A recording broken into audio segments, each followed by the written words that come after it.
Bonjour les investisseurs, j'espère que vous allez tous bien. On est parti pour une nouvelle vidéo présentation de portefeuille aujourd'hui, comme tous les 15 jours, épisode 82 du 29 juin. Avant de regarder ça, on fait les recommandations d'usage et n'hésitez pas à mettre un pouce si vous appréciez ce genre de vidéo. Je vous rappelle que je ne suis pas un professionnel ni un conseiller financier, mais un simple amateur qui cherche à partager sa passion. En aucun cas, je vous invite à répliquer les positions de mon portefeuille. Formez-vous et faites-vous vos propres convictions. Il y a beaucoup de choses gratuites sur Internet, donc il n'y a aucune raison de ne pas se former. Vous êtes seul responsable de vos investissements, du choix des positions, donc des plus-values et des moins-values qui vont avec. Ok, donc comme d'habitude, on commence avec le compte titre. Donc rien n'a changé, hein, toujours 20 Total Energy. J'ai commencé sur le compte titre, c'est pour ça qu'il y a Total Energy sur le compte titre. Aujourd'hui, j'ai une nouvelle ligne sur le PEA, mais je garde quand même celle-là, même si je paye des impôts sur le dividende. Mon PRU est super, je compte pas vendre, du coup, je suis très bien comme ça. Plus 4,95% pour Total Energy depuis le début de l'année. Très très bien, donc ça surperforme le CAC dividende réinvesti. Très très bien. On passe au PEA. Et je vous rappelle du coup que je suis un investisseur de long terme. Je suis plutôt mode buy and hold, j'achète et je garde. Alors j'essaie de travailler quand même mes lignes quand je trouve que j'ai pas un bon PRU, mais quand je trouve que j'ai un bon PRU, généralement je garde. J'accepte un drawdown, c'est-à-dire une grosse variation sur mon portefeuille, des plus bas au plus haut, durant l'année. Voilà, j'ai une relative bonne aversion à la perte. Voilà, on va dire ça comme ça. En haut, vous voyez les chiffres du CAC depuis le début de l'année. Donc le CAC GR du CAC dividende réinvesti fait plus 1,88% depuis le début de l'année. Et moi, ma perf, moins 4,5% depuis le début de l'année, moins 1032 euros. Aïe aïe, donc j'ai perdu pratiquement 9% au mois de juin. Euh, voilà, parce que j'ai quand même 40% de small et de mid cap. J'ai aussi des bancaires qui ont pris cher. Mais j'espère bien que ça va remonter d'ici la fin de l'année. Ok, donc ligne par ligne, LVMH moins 1,8% depuis le début de l'année. C'est rare qu'elle soit en négatif sur l'année, LVMH. Donc tant mieux pour nous, ça va nous permettre d'avoir des prix plus intéressants. J'en suis à moins 5,6% sur mon PRU, sur mon prix de revient unitaire, donc par rapport à mon prix d'achat. Et je compte me renforcer dessus entre 689 et 700 euros au comblement du gap, si on va jusque-là, voir comment ça se passe, et peut-être même un peu plus bas. Mais j'ai pas énorme de cash pour me renforcer plusieurs fois, donc il va falloir que je sois prudent, que je fasse attention à mon point de renfort. Coface plus 19,8% de dividendes réinvestis depuis le début de l'année, très très bien. J'en suis à plus 18%. Fonds de portefeuille, je suis très content de mon PRU. Je suis très content du rendement de Coface, donc je compte pas m'alléger. Si on va en dessous de mon PRU, je me renforce, sinon j'y touche pas. Fonds de portefeuille. Euronext plus 13,12% depuis le début de l'année, très très bien, j'en suis à plus 35% pratiquement depuis que je l'ai acheté. Pareil, fonds de portefeuille, je suis très content de mon PRU, donc j'y touche pas. Si on va en dessous, je me renforce. Après, je pense pas qu'on ira en dessous en dehors d'un crack, mais tout est possible. Et un crack est possible, donc on verra. GTT plus 3,8% depuis le début de l'année uniquement. J'en suis à plus 17,8% depuis que j'ai commencé ma ligne. Donc je m'étais renforcé il y a 15 jours, j'en avais pris une de plus à 119. On n'est toujours pas passé enfin on est retourné au-dessus de mon prix d'achat, donc très bien. On est descendu un petit peu en dessous de mon prix d'achat. Si j'avais été plus prudent et plus attentif, j'aurais vu qu'il y avait le dividende qui allait être distribué et j'aurais pu attendre après le dividende pour avoir un prix un peu plus intéressant. C'est pas grave. Si on va sur les 110 euros, je commencerai fortement à me demander si je renforce pas GTT. Voilà, en attendant, j'y touche plus. Orange, moins 5,59% depuis le début de l'année, donc c'est de la crotte. Moins 1,6% sur mon PRU. Hum, Alors, je j'aime pas cette valeur. En tout cas, j'aime pas l'avoir aussi haut dans mon portefeuille. J'aime pas du tout ça. Elle performe pas. Orange, elle a jamais performé. C'est pas elle qui va nous aider à performer. J'ai pris pour une stratégie dividende que j'ai toujours, mais voilà, j'ai bien compris que c'était pas la meilleure des stratégies. Donc, je garde cette ligne comme ligne de cash potentiel. Par contre, vendre en dessous de 10 euros Orange, ça m'embête. Ça m'embête fortement, donc je pense pas le faire. Si j'ai vraiment besoin d'argent, notamment pour renforcer LVMH par exemple ou GTT, oui, je le ferai. Sinon, a priori, j'y touche pas. Je me renforce pas non plus parce que je vais pas encore la faire monter plus dans mon portefeuille. Je trouve avoir un bon PRU, ça devrait remonter Orange, mais voilà, je me renforce pas quoi. Ruby, plus 24,9% depuis le début de l'année, très bien, j'en suis à plus 10,7% depuis que je l'ai acheté. Je crois toujours au fait que les milliardaires vont se battre pour en prendre le contrôle, que ça va influencer positivement le cours de bourse. En plus, il y a un bon rendement en attendant pour patienter. Donc je garde long terme, très bien, je m'allège pas, j'ai une trop petite ligne. Cela étant dit, si je vois que Monsieur Bolloré sort et passe en dessous des 5%, euh, évidemment, je m'allégerai. Alors, cette semaine, pardon, j'ai pris l'ETF BX4, Amundi ETF BX4. Pour ceux qui connaissent pas, du coup, c'est une façon de se couvrir sur une perte du CAC 40, une baisse du CAC 40, avec un effet de levier x2. Voilà, donc j'ai commencé ma ligne cette semaine en deux fois, les 26 juin. Alors 26 juin, c'était mercredi, on était à 7700 points sur le CAC. Je me suis dit que voilà, ce serait bien de se couvrir en prévision de la semaine entre les deux tours, qui pour moi, mon scénario principal en tout cas, c'est que ce sera la semaine des plus grosses incertitudes et potentiellement de grosses baisses. Donc pour me couvrir pour cette grosse baisse et faire travailler mon cash en plus, eh ben, j'ai pris les settings BX4. Donc on va voir ce que ça donne. Mon... ce que je me suis dit, c'est si j'ai raison et que ça baisse, bah très bien, j'aurai plus de cash. L'ETF BX4 va performer et du coup j'aurai plus de cash pour me renforcer sur les sociétés qui auront atteint des prix qui m'intéressent. Et si je me trompe, si le CAC monte, bon bah j'aurai un peu moins de cash, j'aurai perdu de l'argent sur le BX4, mais a priori on n'atteindra pas les cibles des prix qui m'intéressent sur les entreprises. Donc c'est pas trop grave. On va voir ce qui va se passer pour moi la semaine prochaine, semaine de tous les possibles, et peut-être encore plus le lundi après le deuxième tour. À voir. Du coup, je me couvre, j'ai pris du BX4. Sanofi plus 4,36% depuis le début de l'année. Bon, ça fait bien, ça fait mieux que le CAC GR, c'est pas mal. J'en suis à moins 5% depuis que je l'ai acheté. Je suis pas content de mon PRU. Il vaut mieux l'acheter le plus proche possible de 80 euros. Moi, j'ai acheté un peu haut. Je me suis fait coincer par la plus grosse baisse journalière de Sanofi de son histoire. Donc depuis, je suis coincé. Je reste comme ça. Si on va sur les 100, 110, je m'allège de la moitié. Et si on va sur les 80, 83, plutôt 80, je renforcerai un petit peu pour faire baisser mon PRU, augmenter le rendement. En tout cas, je suis pas content de mon prix de revient. Voilà, je me suis un petit peu fait coincer, mais c'est quand même une valeur bon père de famille relativement solide. Donc je suis pas, voilà, je panique pas quoi. Technip Energy plus 1,4% depuis le début de l'année, donc ça fait moins bien que le CAC GR. J'en suis à moins 4% depuis que je l'ai acheté. J'espère que ça va aller sur le support des 19-20 euros pour que je puisse me renforcer. Mais on sera pas loin du tout de mon prix de revient. Du coup, je vais pas faire un fort renfort. J'attends plutôt les 17-18 euros pour renforcer fortement Technip Energy. Et j'ai également un souci, c'était l'une de mes plus grosses convictions au début d'année parce qu'elle se paye vraiment pas cher. Mais aujourd'hui, il y a plein de sociétés mid-cap comme Technip Energy qui se payent aussi vraiment pas cher. Et l'OPEP Plus nous a dit augmenter les vannes du pétrole en septembre. Donc je suis un petit peu négatif sur le secteur énergie pour la fin de l'année. Technip Energy fait partie du secteur énergie. Je me dis que ça va pas forcément l'aider. Alors ok, elle est pas très chère. Euh, mais voilà, mais à cause de l'OPEP, je compte plutôt me renforcer sur les 17-18. 20 euros, oui, un petit peu, une petite louchette de renfort, mais pas beaucoup, vu que je suis négatif sur le secteur énergie pour la fin d'année. Crédit Agricole, plus 6,13% depuis le début de l'année, donc très bien, ça fait mieux que le CAC GR. J'en suis à plus 35% depuis que je l'ai acheté. C'est ma banquière long terme. J'ai une toute petite ligne, donc je suis très content de mon PRU. Je compte pas me renforcer tant qu'on passe pas en dessous de mon PRU.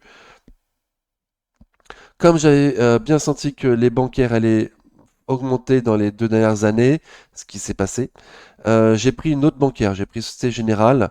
Alors mauvais plan, j'ai pris la plus mauvaise des bancaires, qui en plus a largement diminué son dividende depuis que je l'ai prise.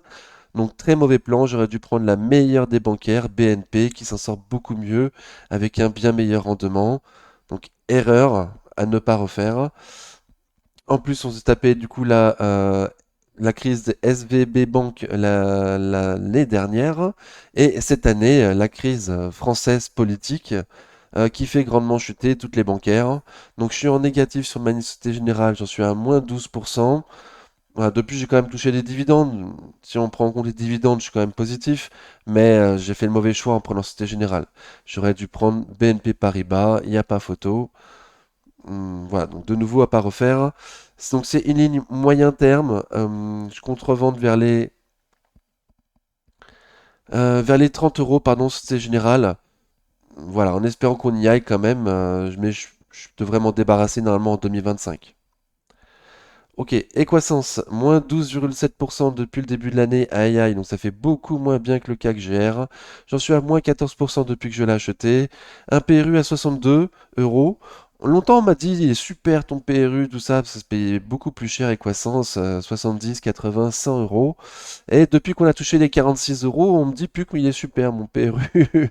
Donc je compte me renforcer plus bas sur Equasens. Ma prochaine target c'est 50 euros. On n'est pas loin du tout sur Equasens qui s'est écroulé vendredi 28 juin.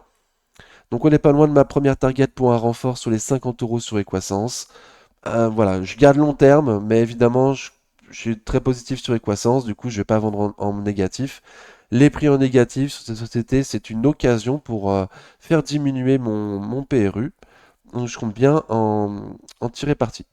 Lumibird, moins 12,56% depuis le début de l'année. Donc, comme Equasens, ça fait beaucoup moins bien que le CAC GR. Aïe aïe. L'une de mes plus grosses moins-values, moins 26% depuis que je l'ai acheté, pratiquement moins 27%. Je m'étais renforcé il y a 2 semaines un peu trop haut, juste avant que ça s'écroule. Et là, on est à 1 euro de mon prix cible pour mon prochain renfort. Donc, je compte me renforcer sur Lumibird à 9,50 €. Très, je suis convaincu, pareil, par cette société. Les prix plus bas sont des opportunités pour moi pour faire baisser mon PRU. Mon PRU que je trouve pas bon. Equasens encore 60 euros, je trouve que ça va pour du long terme. Hmm. Mais Lumibird 14,50, bon, je me suis fait avoir un petit peu en renforçant trop haut. Aujourd'hui, je suis coincé, mais j'y crois toujours. Donc 9,50 environ mon renfort sur Lumibird prévu. Voilà, et plus bas si on y va. Mais déjà, prochaine cible, 9,50. ABC Arbitrage, moins 17,8% depuis le début de l'année. Aïe aïe, donc fait beaucoup moins bien que le CAC GR. J'en suis à moins 28% depuis que je l'ai acheté. Je me suis fait avoir sur ABC Arbitrage, dans le sens où j'ai eu les yeux plus gros que le portefeuille. Je l'avais acheté sur le support des 6 euros.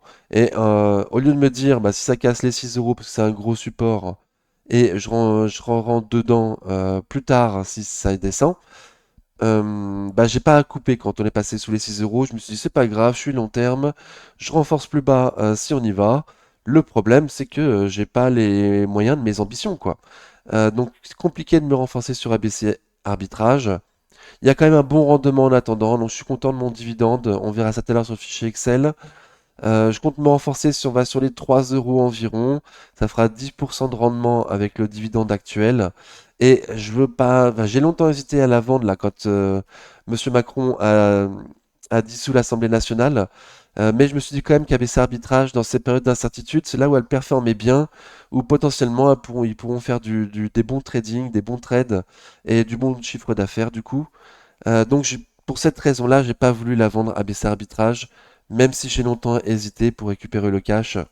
Donc je vais la travailler au sud.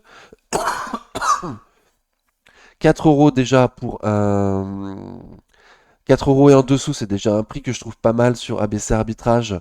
Mais moi, comme j'avais déjà une grosse ligne à 1000 euros, voilà, je vais être prudent. Je vais plutôt attendre vers les 3 euros si on y va. Et si on n'y va pas, c'est pas grave, c'est pas là du tout la meilleure qualité de mon portefeuille, donc c'est pas elle que je vais prioriser pour renforcer. Eurofins Scientifique, moins 21% depuis le début de l'année, aïe aïe, donc fait beaucoup moins bien que le CAC GR. S'est fait attaquer par Moody Waters cette semaine. J'en ai profité pour me renforcer du coup sur Eurofins. Voilà, donc j'ai acheté à 42 Eurofins, j'ai essayé d'acheter un peu plus bas avec un ordre limite, mais ça montait trop vite, du coup j'ai pas eu le temps de l'avoir. Du coup j'ai acheté à 42 au marché. Je suis content parce que on a remonté 10% depuis que je l'ai racheté, depuis mon renfort. Seulement les analystes professionnels n'arrêtent pas de revoir à la baisse du coup leur objectif de prix pour l'année prochaine. Au départ, avant que Moody Waters attaque, on était à l'optique de cours à 60 euros pour l'année prochaine sur Eurofins. Là, on n'est plus qu'à 53 euros. Donc mon PRU, Voilà. Après, je reste confiant pour le long terme. Il me semble que c'est une belle société. À voir si Moody Waters c'était complètement à l'ouest et ils ont raconté n'importe quoi ou pas. Ça reste le risque. Donc voilà, donc Eurofin c'est devenu un peu plus risqué qu'auparavant.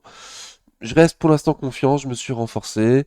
Mon PRU est pas trop mal. Il est pas trop mal. Longtemps, enfin, j'ai beaucoup de mal à comprendre la valorisation d'Eurofins. Moi, je l'estime avec un PER de 20. Mais longtemps, le marché m'a montré qu'il voulait la payer beaucoup plus cher que moi. Il me semble qu'avec Moody Waters, voilà, ils vont me rejoindre sur le niveau de PER de 20 comme étant un PER juste. Et que du coup, bah, il n'y a plus trop de doute sur le prix, quoi. Je suis un peu trop cher. J'ai acheté un peu trop cher. Donc à voir. Je m'attends à avoir des répercussions de Moody Waters encore pendant quelques semaines, peut-être quelques mois. Avec, on a déjà eu la réponse de Refins, mais du coup, une deuxième salve d'attaque de Moody Waters avec une deuxième réponse de Refins. Voir jusqu'où ça va aller, ou s'il s'arrête là, peut-être potentiellement, hein. Je m'attends pas à ce qu'il s'arrête là. Je m'attends à avoir de nouveau des soubresauts sur Eurofins. Donc à suivre. J'ai pas une trop grosse ligne, donc ça va. Je peux continuer à me renforcer sur Eurofins. 40 euros prochain zone de renfort pour moi sur Eurofins. 40 euros et en dessous, à voir jusqu'où on peut aller. FDJ plus 1,9% depuis le début de l'année, très bien. Ça fait mieux que le CAC GR, très bien. Moi j'en suis à moins 2,47%. Je suis très content de mon PRU, même si aujourd'hui je suis en négatif. J'espère qu'on va pouvoir aller sur le support des 29-30 euros pour me renforcer fortement sur FDJ. Parce que je suis très confiant pour l'année prochaine. Donc à voir si on a l'occasion d'y aller, ce serait une opportunité pour moi. Société Générale, donc du coup on a déjà parlé, c'est ma bancaire moyen terme que je vais vendre en 2025. J'espère vers les 30 euros. Stellantis, moins 6,6% depuis le début de l'année. Aïe, donc ça fait moins bien que le CAC GR. J'en suis à plus 24% depuis que je l'ai acheté. Je suis très content de mon PRU. Je suis très content du dividende que ça me procure. Je suis relativement confiant, serein avec Stellantis. Donc je garde fond de portefeuille, j'y touche pas. Si on passe sur mon PRU, je renforce. Tant qu'on n'y est pas, je laisse comme ça. Donc on est arrivé à la partie des petites lignes de mon portefeuille. Total Energy fait plus 4,95% depuis le début de l'année, donc fait bien mieux que le CAC GR. J'ai une ligne également sur le compte titre comme on l'a vu juste avant. Alors, j'aimerais bien me renforcer vers les 60 euros sur Total Energy, ça ferait augmenter un petit peu mon PRU et diminuer mon rendement. Mais je suis quand même très confiant pour cette société qui se paye vraiment pas cher actuellement. Mais comme pour Technip Energy, l'OPEP Plus me fait un peu peur. Je pense que les prix d'énergie vont baisser à partir de septembre, qu'il y aura des occasions du coup intéressantes sur le secteur de l'énergie. Voilà, donc je vais être prudent. Peut-être que je renforce sur 60, ou peut-être que je vais être un peu plus prudent, ça va dépendre de mon cash et des autres opportunités qu'on aura pu avoir avant. Combien il va me rester pour savoir si je peux renforcer ou pas. Ça va pas être la priorité du moment, ça va pas être la priorité de cet été, mais voilà, parce que je me dis que peut-être on peut descendre un peu plus sur Total Energy après septembre. Cela étant dit, j'en suis pas sûr du tout parce qu'elle se paye vraiment pas cher, Total Energy, actuellement. ST Microelectronics fait moins 18,2% depuis le début de l'année. Aïe aïe, donc fait beaucoup moins bien que le CAC GR. J'avais une ligne deux fois plus importante au début de l'année. Donc j'ai largement divisé, enfin j'ai divisé par deux ma ligne ST Microelectronics. Je suis content de mon PRU. Si on passe en dessous de mon PRU, bah, je me renforce. Je ferai baisser mon prix de revient. Donc très bien. Tant qu'on est au-dessus, j'y touche pas. Parce que ST Microelectronics, c'est pas la meilleure des sociétés semi-conducteurs d'Europe, accessible au PEA. Dans le même secteur, BE Semiconducteur fait mieux. Soitec a plus de potentiel, il me semble. Et ASML surtout, ASML. Alors ils font pas, ils sont sur le même secteur des semi-conducteurs, et même s'ils sont pas dans le même métier. Voilà, donc c'est pas la meilleure. Mon PRU il est très bien. Je garde en fond de portefeuille si, tant qu'on touche pas à mon PRU, tant qu'on va pas en dessous. Et, euh, et je vends pas non plus pour l'instant. Mais c'est sûr que si j'ai une opportunité sur ASML et qu'il me faut du cash, bah je penserais fortement à vendre ST Micro pour pas avoir trop de sociétés du même secteur, même si de nouveau ils font pas le même métier. Et s'il n'y a pas d'opportunité sur ASML, si j'ai pas besoin de cash et, et qu'on touche pas mon PRU, je suis quand même confiant pour qu'on aille plus haut dans les prochaines années sur ST Micro. Donc j'aime bien, mais il y a mieux. Amundi plus 3,8% depuis le début de l'année, donc fait bien mieux que le CAC, très très bien. J'en suis à plus 5,6% depuis le début de l'année. Depuis que je l'ai acheté, pardon. Depuis que je l'ai acheté, plus 5,6%, sans compter les dividendes que j'ai perçus.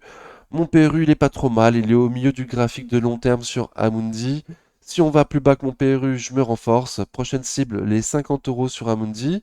Et en espérant qu'on retourne sur les 42,45, le top du top, le plus bas graphique en tout cas sur Amundi, pour faire augmenter mon dividende. Voilà, tant qu'on est au-dessus, j'y touche pas. J'estime qu'au-dessus de 57, 58 euros, c'est pas un super plan Amundi. Air Liquide, plus 2,5% depuis le début de l'année, donc dividende réinvesti toujours, hein, tout ça c'est dividende réinvesti. Moi j'en suis à moins 3,6% depuis que je l'ai acheté. Donc c'est un début de ligne, j'en veux 10. J'en veux 10. Prochaine target entre 150 et 155 sur Air Liquide. Et ensuite 140 euros si on va jusque-là. Voilà, donc 3 autres sur 150, 155 et 4 sur les 140 euros pour en avoir 10.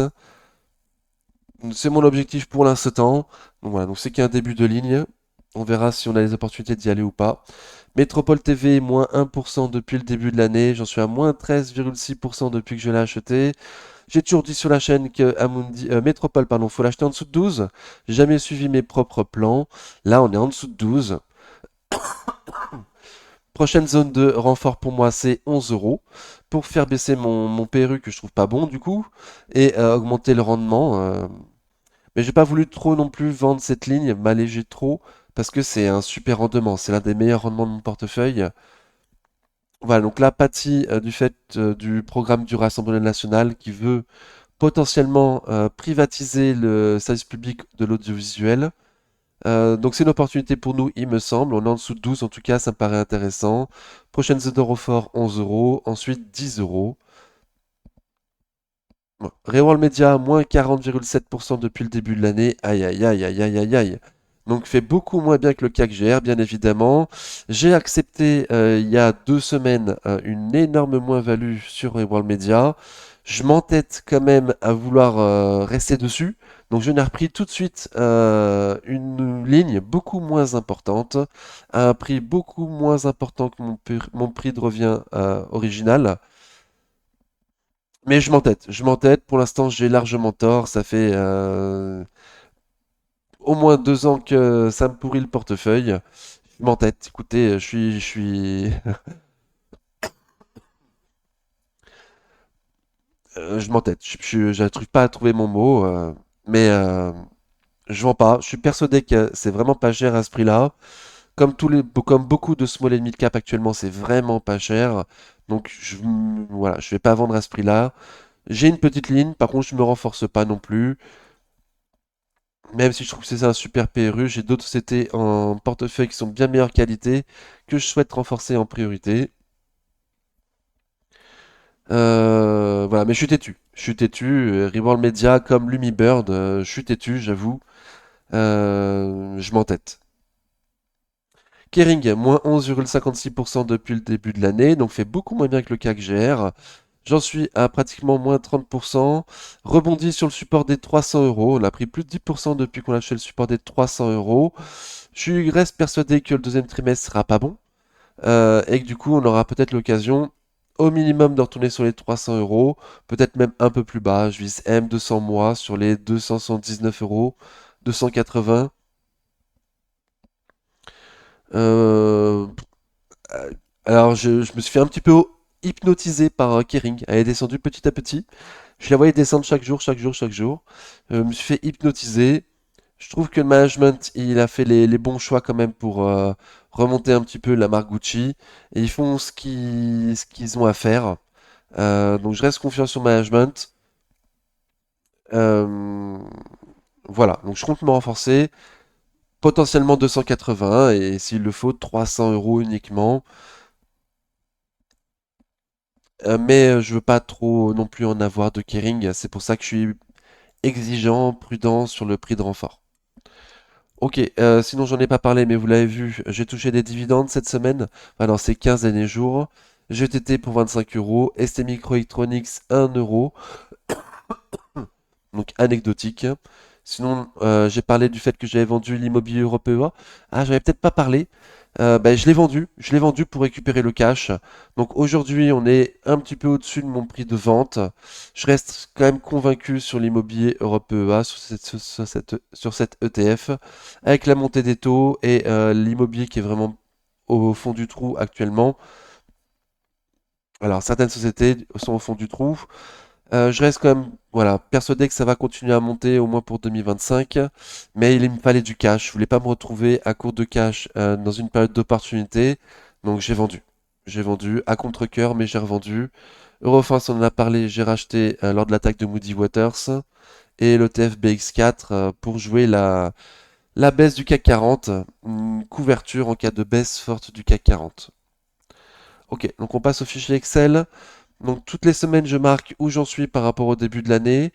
J'étais à mon plus haut fin mai, mi-mai, j'étais à mon plus haut depuis le début de l'année.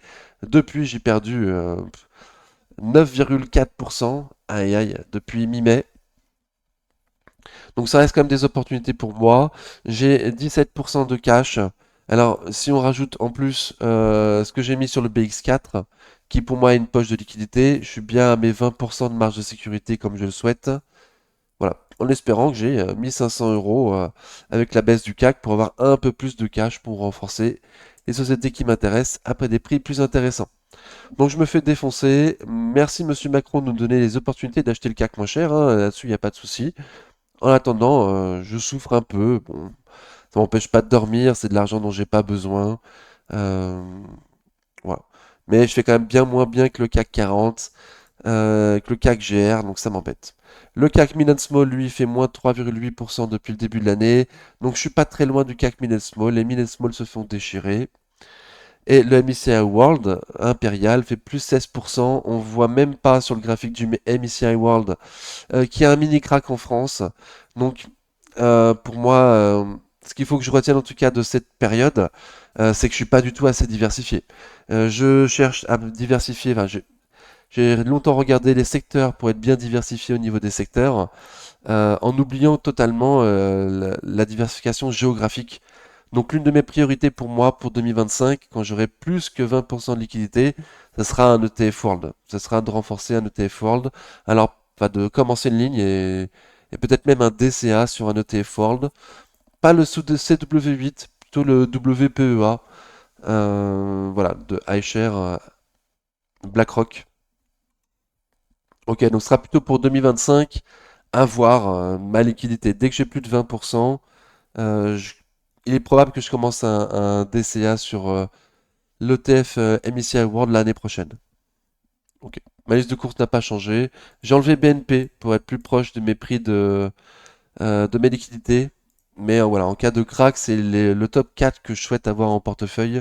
Commencer des grosses lignes à des super PRU sur ces magnifiques sociétés. L'Oréal, Schneider, Air Liquide et ASML pour ceux qui sont en mode radio. Voici mon tableau des dividendes. Donc j'ai trouvé important de noter quand et pourquoi j'essaie les sociétés, pour pas que je change trop d'avis, pour pas que j'oublie. Et aussi avoir une vision du rendement de mes entreprises. Voilà, parce que enfin mon courtier en tout cas ne me propose pas cette vision du rendement de dividendes par entreprise. Donc j'ai trouvé important de me créer cette ligne.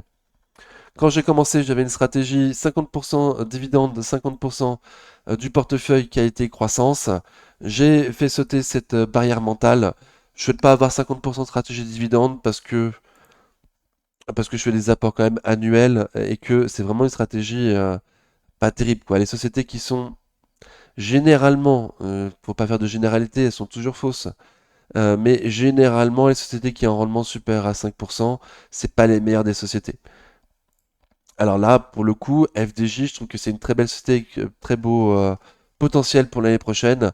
Mais ABC Arbitrage, par exemple, c'est pas terrible. Total Energy, c'est super, hein. Ça me fait aussi un petit peu mentir. Amundi aussi, mais Orange, c'est pas terrible. Ruby, c'est pas terrible. Stellantis, c'est moyen. Métropole, c'est pas terrible. Les bancaires, c'est pas pour tout le monde. À chaque fois il y a une incertitude, bah, ça baisse fortement, on l'a bien vu là ce mois-ci. Et Coface, c'est très bien, par contre. Donc ça dépend de mon prix de revient. Mais commencer une stratégie dividende en dehors d'un crack, c'est pas le mieux. Donc en attendant un crack, je vais surtout privilégier une société de qualité de croissance. Ok. Donc plus être borné à 50% du portefeuille. Sur les stratégies dividendes, hmm, alors le prochain crack, oui, j'ai des sociétés que je souhaite acheter qui n'ont pas un fort dividende, mais après avoir acheté ces sociétés-là, il y a de fortes chances que voilà, je prenne BNP et Paribas avec un super rendement et un super PRU pour faire augmenter la poche dividende et renforcer mes sociétés actuelles tant qu'on sera en dessous de mes PRU, quoi. Société à dividende tant qu'on sera en dessous de mon PRU. Ok. Voici le graphe de mon portefeuille avec les sommes investies. Donc c'est uniquement les sommes investies. Donc LVMH première ligne de mon portefeuille, mais Orange, je peux plus l'avoir en troisième ligne de mon portefeuille en somme investie. Derrière, ABC Arbitrage en cinquième ligne, pareil, ça m'embête. Voilà, c'est pas terrible. Je souhaiterais avoir de top qualité en top position de mon portefeuille. Donc à travailler. GTT Euronext à faire monter beaucoup plus haut si on y va.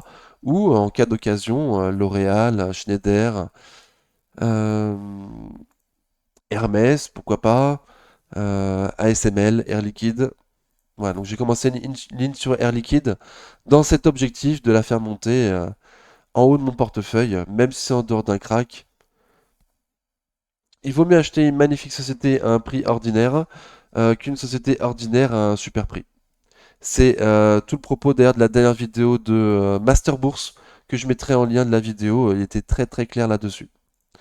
Ok, voici le graphe par somme réelle. Donc c'est les sommes mises à jour à vendredi avec un peu plus de liquidité que ce que je déclare.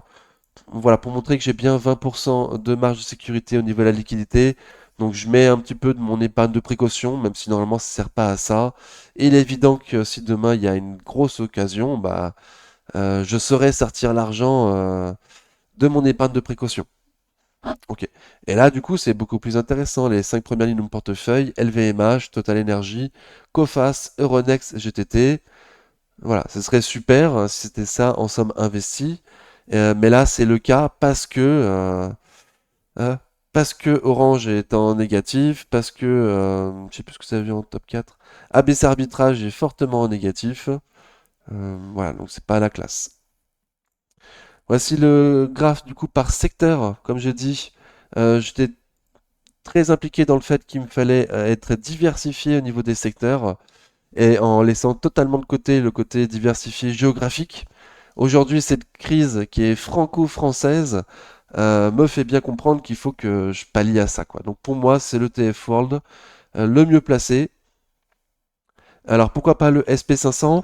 euh, un ETF sur l'SP500 parce que je compte avoir en plus des sociétés américaines et j'ai pas trop envie de me diversifier non plus sur plein d'ETF.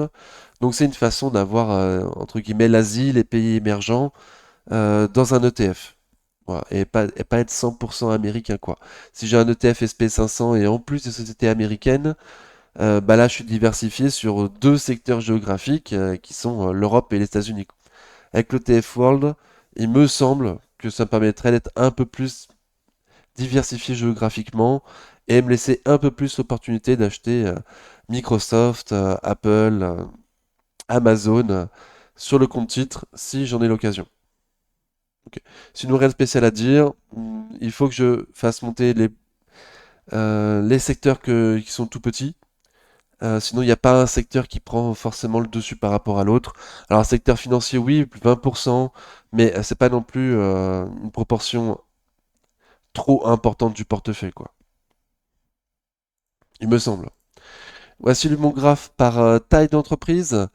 Donc 40% de mid and small, 40% de mid and small, bah, ce qui m'handicape en partie cette année. Bon, les mid and small vont pas bien depuis plusieurs années. Il y a un moment où ça devrait bien remonter quand même. Et, euh, et voilà, je souhaite quand même avoir un portefeuille avec plus de large cap, de grosse capitalisation, pardon, en bon français, pour avoir un fond de portefeuille beaucoup plus solide. Comme je dis dans mes vidéos d'analyse technique, enfin, régulièrement d'ailleurs, Les premières ABC en cas d'incertitude, en cas de consolidation, c'est les mid and les small. Celles qui baissent ensuite, c'est les large cap. Et les dernières ABC, c'est les magnifiques sociétés. Donc moi, non seulement j'ai pas, j'ai 40% du portefeuille en large cap, mais j'ai pas les magnifiques sociétés en portefeuille. J'ai pas le Schneider Electric, j'ai pas L'Oréal, j'ai pas SML. Voilà, donc j'ai Air Liquide, je commence une ligne, mais il me faut plus de large cap, de magnifique qualité. Voilà, là j'ai un peu trop de sociétés moyennes, quoi. C'est ça que j'essaie de dire. Ok, bon bah c'est la fin de la vidéo, j'espère que ça vous a convenu. Hop, je remets ma tête. Je vous rappelle que je suis parti d'un Discord, donc il y a plein de gens bien meilleurs que moi sur le Discord qui partagent régulièrement. N'hésitez pas à nous rejoindre, ça fait plaisir. Moi, j'ai rien à vendre sur cette chaîne. Tout ce que j'ai à vendre, enfin, j'ai rien à vendre. Tout ce que je fais, c'est partager gratuitement. Et du coup, si vous aussi voulez partager gratuitement, n'hésitez pas à m'envoyer un petit message pour faire une vidéo d'entretien avec un investisseur ou nous rejoindre sur le Discord, ça fait très plaisir. En attendant la prochaine vidéo, prenez soin de vous. Ciao.